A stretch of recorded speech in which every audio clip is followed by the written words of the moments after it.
আসসালামু আলাইকুম, কৃষকের চ্যানেল আপনাদের সবাইকে স্বাগতম। এর আগে একটা ভিডিও দিয়েছিলাম আপনার হিজল গাছের সম্পর্কে। হিজল গাছের বিভিন্ন ঔষধি গুণাগুণ থাকে, সেই বিষয়ে না আজকে বিস্তারিত আলোচনা করবো। দয়া করে ভিডিওটি সম্পূর্ণ দেখবেন।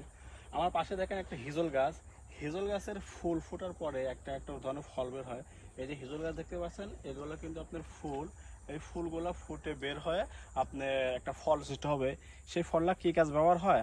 আমাদের যদি আপনার বুক ব্যথা বা পেট ব্যথা সৃষ্টি হয়, এই হিজুর গাছের ফলটা আপনি কোনো মানে ঘষা দেওয়ার ফল যে একটা রিয়াল বের হয়, ওই রিয়াটা যদি আপনার বুকে অথবা পেটে যদি লাগাই দেওয়া যায়, তাহলে কিন্তু আপনার ব্যথাটা ঠিক হয়ে যায়। হিজুর গাছের একটা মানে ওষুধের গুণাগুণ আছে।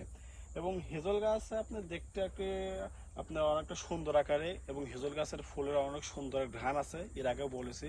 তো যাদের আপনার বাড়ির পাশে হিজল গাছ আছে, হিজল গাছের ফলটা এই কাজ ব্যবহার করেন, আপনার বিভিন্ন রোগের থেকে দমন করা সম্ভব হবে। তো এই ছিল আজকের ভিডিওতে। সবাইকে ধন্যবাদ। আসসালামু আলাইকুম।